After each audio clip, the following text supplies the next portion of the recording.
Bonjour à toutes, bonjour à tous. On est aujourd'hui le mercredi 27 août 2025 et je vous souhaite la bienvenue dans le français c'est facile avec Adrien. Aujourd'hui, je vais vous parler d'une expression très courte, très rapide et qui est coup-ci, coup-ça. Mais avant, on va continuer ou plutôt finir sur les prépositions et en première partie de podcast, je vais continuer à vous parler de mes souvenirs d'école primaire. L'école primaire, comme je vous le disais hier, ça commence à 6 ans en CP et ça se continue jusqu'à 10 ans. C'est d'abord le CP, puis le CE1 pour cours élémentaire 1, CE2 qui est la 3e année. Ensuite, vous avez le CM1, la 4e année, et CM2, la 5e année.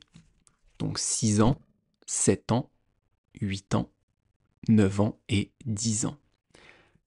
Hier, je vous ai surtout parlé du CP, donc de la première année, l'année où on apprend à lire et à écrire. Eh bien, en CE1, donc l'année suivante, on confirme, on continue à bien apprendre à lire et à écrire. On va aussi commencer les mathématiques, avec l'étude des chiffres, des nombres, les additions, les soustractions. Ça, ce sont les plus et les moins. À l'heure actuelle, à 7 ans, donc les enfants en CE1 vont aussi commencer à apprendre l'anglais. Alors que moi, j'ai commencé l'anglais à 10 ans, donc en CM2. On va aussi commencer d'autres matières, comme l'histoire de France, l'histoire du monde, la géographie. Bien sûr, ce ne sont que des débuts, que des ébauches, qu'une approche de ces matières pour pouvoir les continuer et approfondir ces matières dans les années à venir. Et moi, à l'école, jusqu'au bac, je n'ai jamais beaucoup travaillé. J'avais une capacité à bien apprendre et à apprendre à retenir facilement. Donc je travaillais un tout petit peu chez moi et un peu en cours et ça suffisait. Mais ma maîtresse en CE1, qui s'appelait Madame Alouche, eh bien cette dame, souvent, elle me tirait les oreilles parce que je ne travaillais pas bien, parce que je discutais beaucoup, parce que j'étais dissipé. La maîtresse, qui était une adulte, me tirait l'oreille sur le côté quand je faisais des bêtises, quand je n'écoutais pas. Aujourd'hui, c'est impossible. Aujourd'hui, les profs n'ont plus le droit de toucher physiquement les élèves. À l'époque, je pense qu'ils n'avaient pas le droit, mais comme les élèves ne disaient rien, eh bien, ils se donnaient le droit. Aujourd'hui, ça serait impossible. Un professeur, un maître, une maîtresse ne peut pas faire mal à un enfant, ne peut pas toucher physiquement un enfant. Mais moi, c'était possible. C'était il y a 30 ans, donc à l'époque, c'était des choses qui étaient acceptées. Même si ça ne me plaisait pas.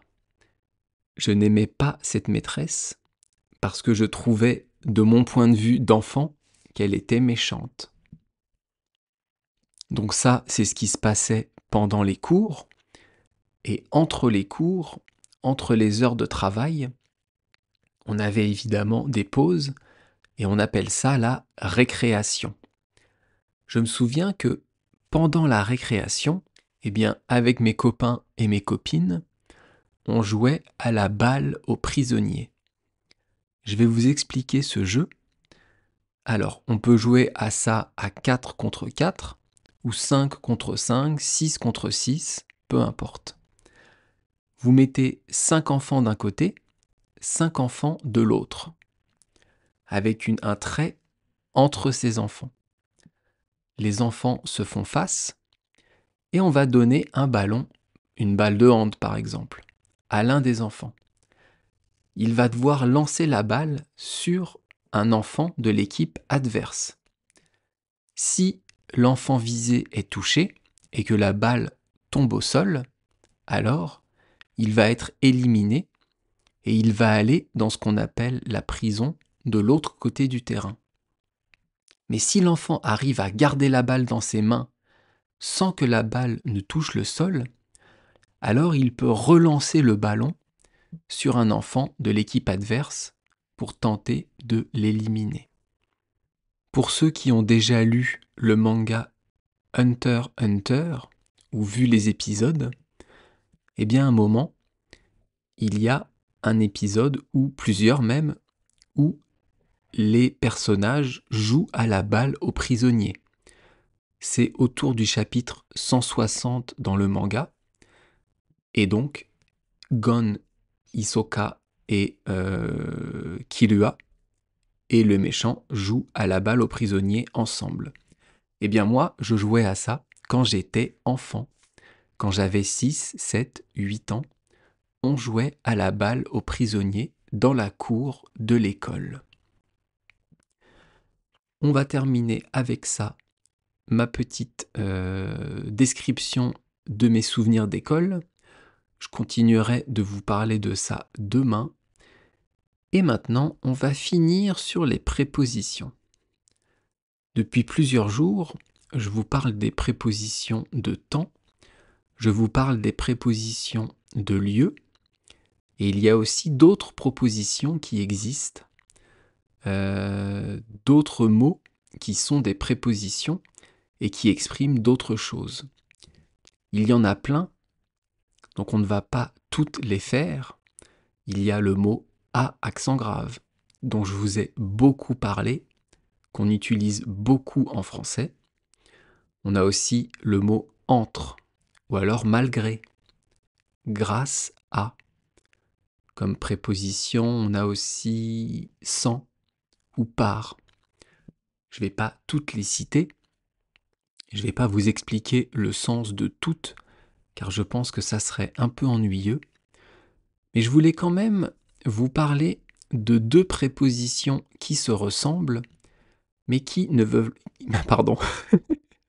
Donc je répète, de deux prépositions qui se ressemblent, mais qui ne veulent pas dire la même chose.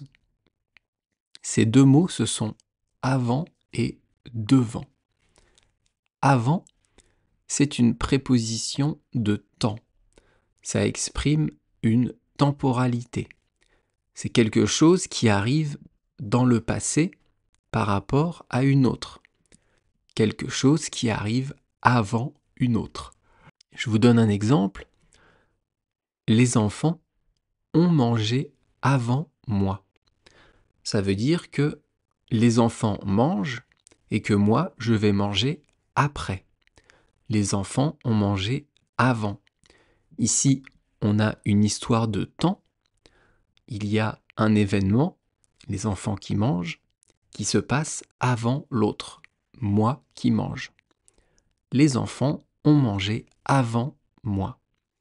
Ça, c'est le mot avant, et donc ça exprime, ça aide à préciser un moment dans le temps. Et devant, c'est une préposition de lieu. On parle ici d'espace et pas de temps. On va reprendre l'exemple d'avant et on va changer le mot avant en devant. Les enfants ont mangé devant moi. Ici, ça veut dire que les enfants étaient assis et ils ont mangé en face de moi. Les enfants étaient devant moi, donc j'étais en face des enfants. J'étais devant les enfants. Alors, donc, les enfants ont mangé avant moi. Ça exprime le temps. Un événement s'est passé avant l'autre. Et les enfants ont mangé devant moi. Ça exprime le lieu, ça exprime l'espace. Il n'y a pas d'histoire de temps. Donc attention quand vous utilisez avant et devant, ce n'est pas du tout la même chose. Le contraire d'avant, c'est après. Et le contraire de devant, c'est derrière. Là, les mots ne se ressemblent pas trop, alors que avant et devant se ressemblent. Donc attention quand vous utilisez ces prépositions. Et avec ça, avec tous ces podcasts qu'on a fait sur les prépositions, eh bien on a fini d'étudier ces mots qu'on utilise un peu tout le temps. Ces mots qui sont indispensables, qu'on ne peut pas enlever dans une phrase et qui servent à préciser l'ensemble de la phrase. Demain, eh bien, je ne sais pas encore ce qu'on fera comme astuce de français. Donc, surprise, surprise. Et tout de suite, on va commencer cette toute petite expression qui est coussi coussa. Alors ça va être assez rapide, puisque dans cette expression, il n'y a qu'un mot. C'est un seul mot avec un trait d'union. Coussi coussa. En fait, ce n'est pas un vrai mot. Bien sûr, ça existe en français, on comprend. Mais ça ne veut pas dire grand-chose. Ce mot, en fait, il se rapproche de son origine. Et son origine est italienne. En italien, on dit così così. Ça veut dire moyen, moyen, bof, bof. Così così, c'est devenu coussi coussi en français, puis coussi coussa. En fait, ça veut dire comme si, comme ça. Coussi coussa, ça veut dire ça peut aller. C'est moyen. Il y a des hauts, il y a des bas. Ça veut dire ouais, bof bof. Ça peut aussi vouloir dire, c'est pas nul, mais c'est pas top. Ça se situe au milieu. Par exemple, vous venez de passer un examen de français et en sortant, vous rencontrez un ami. Cet ami vous demande « Alors, comment ça s'est passé ton examen ?» Et vous allez répondre « Coussi coussa ». Ça veut dire « Écoute, je n'ai pas très bien réussi, mais je n'ai pas tout raté. Je vais être à peu près dans la moyenne. C'était bof bof, c'était moyen. » Un autre exemple, vous discutez avec des collègues et il y en a un qui vous demande « Et toi, le dernier film que tu as vu au cinéma, il était comment ?» Et vous pourrez répondre « Coussi coussa. Il y avait des bons moments, mais aussi des mauvais. Les scènes d'action étaient bien, mais il y avait des longueurs. » Donc coussi coussa, ça veut dire c'est moyen, c'est bof. Ce n'est pas extraordinaire, mais ce n'est pas nul non plus. C'est une expression qui est un peu familière, même si moi, je la classerais plutôt dans le langage courant, pas dans le langage familier.